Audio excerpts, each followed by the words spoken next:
honorable député jot nañu interpellation yi ci wàllu courant bi ñuy waxoon ni dañ koy wàcce ak sur les carburants may wax rek ni à titre d'information que bi ñu ñëwee ci gouvernement bi monsieur le premier ministre ci boppam moo joxe instruction yu wóor wax ni yitte bi ñu njëkk a am pour def un impact sur l'économie et sur la vie des ménages sénégalais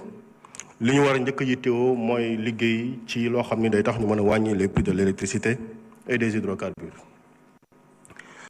li mu santaane woon nag mooy bu ñu ko def d'un point de vue strictement politicien nañu def toutes les études techniques bépp xam-xam ak xarala bu ñu war a dajale ba tax njuumte du ci am te du nekk ay mesures cosmétiques nañ ko étudier ànd ceeg tous les services concernés yi dépendre ci ministère bi wala ñu dépendre feneen pour ñu mën a indi solution yooyu loolu li mu indi mooy comité bu ñu mettre en place bi ñu premier ministre dégloo suñuy proposition ba noppi comité bi tenir na lu toll ci presque aujourd'hui plus de trentaine de réunions techniques pour mën a intégrer toutes les options pour éviter que les mesures am des incidences qu'on ne voit pas li mu indi ci solution mooy subvention yi li ministre des finances ak FMI di laajte ndax bu ñu wàññee électricité bi day laal subvention yi ñuy fàttali ne wàcce électricité bi ñaari option lañ ci am benn option conjoncturelle ak benn option structurelle premier ministre expliqué na ko ba tàyyi wax na ni option structurelle bi mooy ñu jëfandikoo sunu gaz wax na ko léegi négociation yi ñuy def pour mën a utiliser sunu gaz tàmbali nañ ko par la conversion bi ñuy def ci yenn centrales yi nga xam ne bi fuel moo ko doon doxal ñu ngi leen di commencer fonctionner loo au gaz mais en attendant loolu ak réseau gazoduc bi ñu war a indi muy RGS solution conjoncturelle bi mooy na Senelec absorbé te du an indi benn incidence sur le niveau de la subvention loolu li mu indi mooy ci première tranche bi nga xamante ni bii mooy ñi doon consommer les ménages faibles ñi ngi doon consommer 0 ba 150 kWh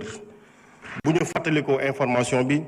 ba tey jii ñuy wax ak yéen ñu ngi leen doon facturer 91,17 francs mesure bi nga xam ne bi étudier nañ ko ba indi proposition bi mooy ñu wàcce ko ba 82 francs le kilowattheure soit une baisse de 10%. li muy indi mooy ki nga xam ne kii sur les 150 kWh facturés au 91,7 francs 17 francs mi ngi doon am benn nombre de kilowattheures tey la baisse bu ñu ko wàccee à 82 francs mooy sur ce montant dépensé effectivement dina mën a réaliser les 150 kWh dina ko am au tarif de 82 francs en lieu et place de 91,17 francs mais lii ça concerne les ménages à faible revenu et mi ngi impacté 1 166 228 clients sociaux dont 266 000 sur le post-paiement mooy ñu am ancien compteur bi ak 889 361 ñi nekk ci compteur Woyofal bi li muy tekki mooy 85% des clients domestiques petite puissance yi nekk ci Senelec danañ bénéficier wu ci mesure bi dina leen impacté mais yamul ci loolu parce que bi ñu ñëwee seet si premier ministre dafa ne woon ne liggéey bi ngeen di def na dem laal les professionnels de petite puissance les couturiers les menuisiers les mécaniciens bi ñu defee correction bi ñu fàttali ne ñoom seen consommation ñu ngi ko facturé woon seen première tranche entre 0 et 50 kWh ñu ngi leen ko doon jaayee 163,81 francs dans la mesure actuelle danañ koy wàccee jusqu'à 147,43 francs soit aussi une baisse de 10% et dina impacter 319 000 clients soit 89% des clients professionnels de la basse tension ñuy laajte ne mesure bi kañ la war a dem jarul woon yàkkamti parce que il fallait ñu sécuriser la démarche diir yu néew nag fan yu néew mooy balaa le 1er janvier au plus tard le 1er janvier 2026 ces mesures danañ entrer en ligne de compte ñu wax ni ñu ngi finaliser les études sur la baisse des hydrocarbures des carburants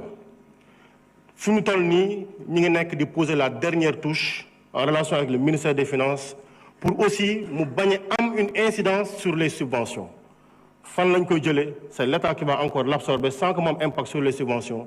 Les travaux techniques sont terminés. Il reste simplement à finaliser, à boucler la dernière touche pour les détails avec le ministère des Finances, parce que le Premier ministre nous convoque en réunion sur ce point-là pour que ñu mën ci aboutir avant janvier. Ces mesures-là seront définitives et constatées. Merci beaucoup, Monsieur le Premier ministre.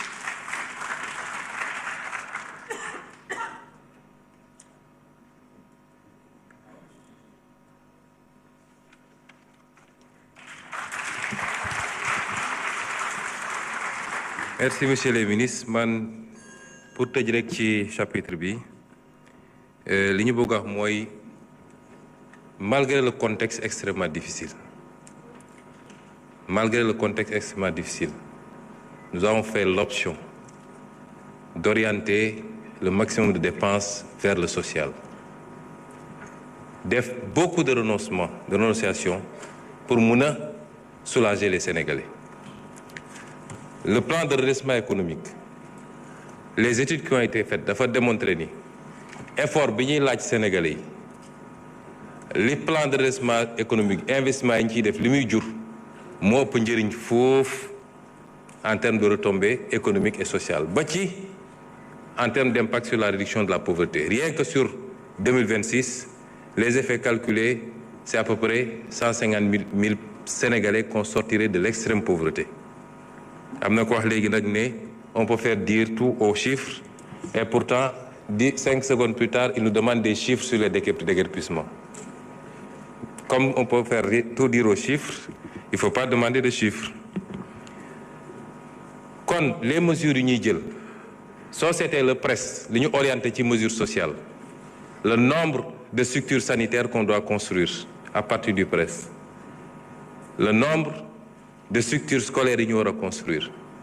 les efforts consentis pour la réduction parce que nee nañ dund gi dafa cher mais ñun bi ñu fi toogee léegi prix ceeb yokkuwul,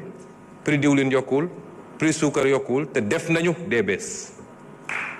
bi ñu fi toogee léegi et malgré la conjoncture te dina amaat yeneen baisse incha allah. Kon loolu li ma bëgg a wax Sénégalais yi mooy jafe-jafe am na ci lu ñu donn waaye terewuñu saa su ne suñu première préoccupation bu ñu xëyee mooy naka la ñuy def ba malgré tout ñu gën a yombalal Sénégalais mbir yi. Waaye nag aw askan goo gis tey mu nekk dans l'aisance bëgg naa kenn ku nekk si yéen de temps en temps guddi balaa muy tudd rek na dugg YouTube mu tàppe Chine révolution chinoise wala mu tàppe Singapour wala mu tàppe Malaisie wala fu mu munti tàppe rek mu déglu mu xool le changement structurel des sociétés de lu yomb. Bi may nekk opposition je disais il faut qu'il y ait une génération avec une masse critique